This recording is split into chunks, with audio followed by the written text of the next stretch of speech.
On the same 2021, there's another side of APSSDC, which for reasons unknown, and I would be very curious to know what was the internal trigger that while the managing director is giving a letter of commendation based on successful handover and successful completion of this project, would somebody want to come and do an investigation which never ever did a single visit of any of these centers and did any single verification of this project and said this project is bogus, based on which an FIR was launched and rest is history. You all know what has happened.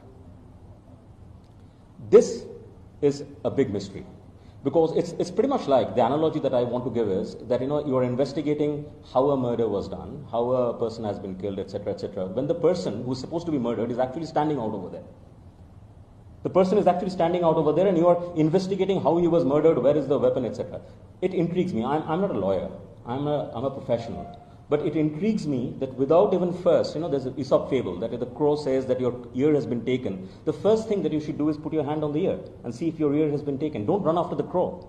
This is something we have learned in the schools. Why something as basic as this was not done before these charges were riled up to say that this project is a bogus project, sham project, and then allegations, wildest allegations I can't even imagine, have been filed upon me and other people, and rest is all up to you. This project was so successful that KPMG in its 2016 State of India report, KPMG Global in the State of India report, cites this project as an example and a case study of one of the most successful projects that could ever be done. All of that has been ignored. The detailed document leading to the project, which has all the reasons, it's like the whole scope document, which was a part of every conversation based on which the deliveries were done. By the way, I must tell you also this: the scope of this project was end delivery. It was not supply of products or hardware, software, etc. It was the entire scope. It was operational scope of outcome-based scope of training students to the industry quality that is required. That document has been consistently been not referred to, and that document has been consistently been not brought into picture because it clearly shows the level and the depth of which this project was envisaged and what this project has been delivered. And as you would understand, when you're talking about the scope as outcome, it is not just a bill of material. People who understand engineering, I use an engineering word, it's also called the bill of process, which is the know-how, which in many people who talk about, startup industry call IP, but it's a know-how, it's a knowledge. And there is a bill of services. All of this was envisaged in this project, and all of this has been delivered. Because otherwise, I'm simple.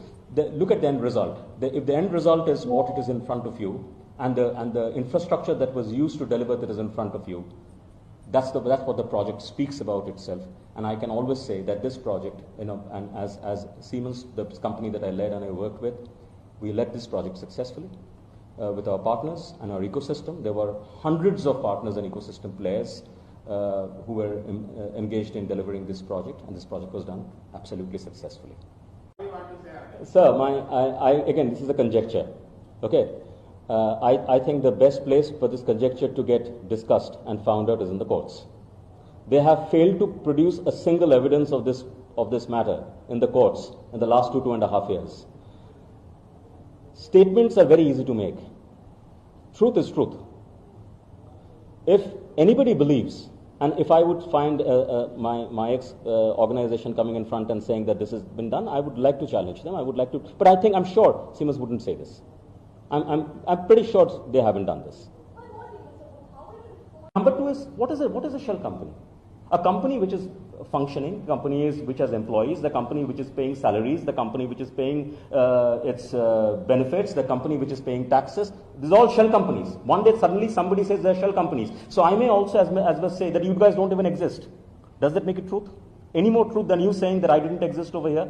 This was a robo who came in and sat over here and spoke. That isn't truth. The truth is right in the front. By calling somebody a shell company, it's like calling in the schools, you call somebody a name. It's name calling. And that is what is happening. The problem that is these allegations are impacting people's lives, because behind these companies are individuals like me who have families. These are impacting our lives. We are not institutions. We are not companies. We are no more, I'm no more a company. These are impacting our lives, our literal lives. But what is impacting more is that, imagine this 213,000 students. It was your brother who went and got trained over there, and suddenly his employer is calling and saying, by the way, the certificate that you have given to find this employment, this certificate may not be valid because your government is saying that this was actually a scam, this certificate isn't valid. It is exactly like that. It's a nightmare. It's a nightmare for the parents of these 213,000 students. And that is what has implored me, because I have taken this last 2 years.